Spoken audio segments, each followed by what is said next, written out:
Aku selalu mengulang-ulang beberapa kali tentang ini, tentang dimana kita harus melawan musuh-musuh dari kesuksesan yang akan kita capai.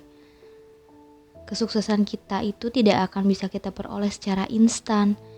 Intinya, dari pola pikir dan pola hidup positif bukan hanya kita harus selalu optimis, antusias, bersemangat, dan pola pikir positif.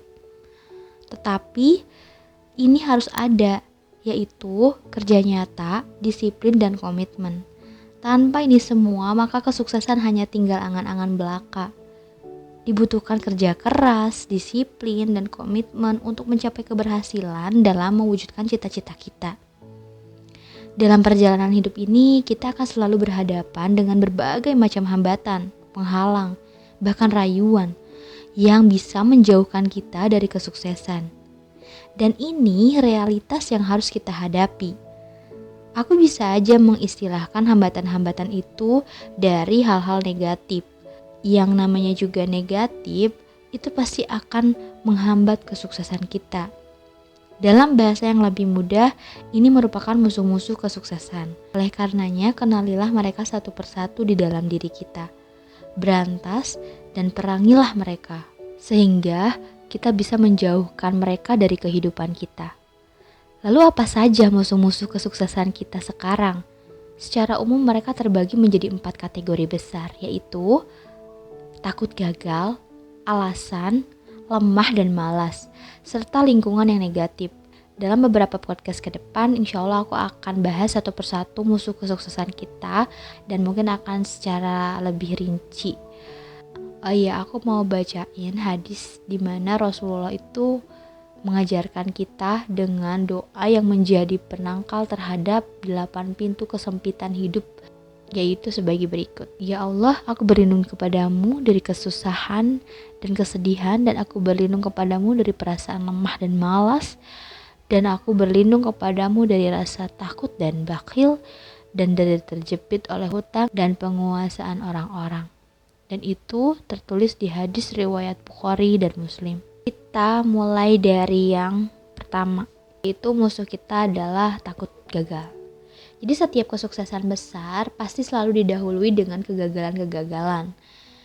Kayak penemu bola lampu aja, yang hingga saat ini merupakan orang yang memiliki hak paten terbesar di dunia, lebih dari ribuan hak paten mungkin ya, telah melalui hidupnya dengan mengalami kegagalan-kegagalan.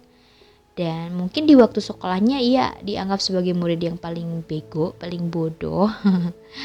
Dan sering diketawain oleh rekan-rekannya mungkin ya, mohon maaf tadi bahasanya agak kasar ya, tapi emang seperti itu kan dulunya. Terus dalam penelitiannya itu, agar dia bisa menemukan bola lampu, ia mengalami ribuan kali gagal. Bahkan teman-temannya menertawai dia dan mengatakan ia adalah orang yang gila gitu. Teman-temannya berkata bahwa kegagalan-kegagalan merupakan bukti bahwa ia tidak akan bisa berhasil mewujudkan impiannya. Menyalakan cahaya di dalam kaca dengan bantuan listrik, tetapi dengan nada positif, Edison menjawab, "Saya bukan mengalami 1000 kegagalan, tetapi saya telah berhasil menemukan 1000 jalan yang akan mendekatkan saya dengan keberhasilan, menemukan metode yang paling tepat." Nah, dari situlah bermula, dari kegagalan-kegagalan, maka suatu hal besar pasti akan terwujud.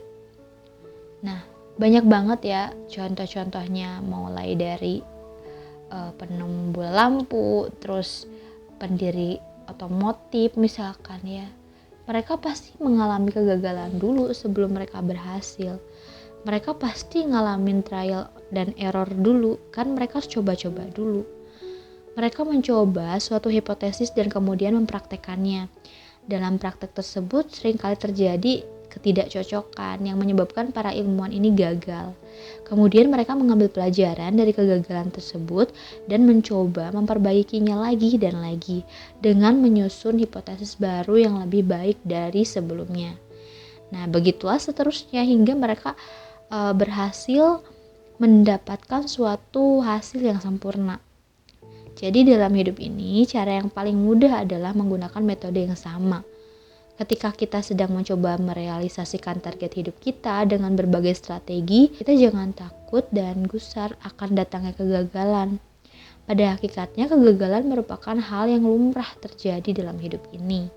Tidak ada suatu pencapaian prestasi hidup yang signifikan tanpa pernah terlebih dahulu melewati pintu kegagalan. Ia akan memberikan pelajaran langsung berupa fakta-fakta yang akan membawa kita ke arah yang benar dalam perjalanan menuju puncak prestasi.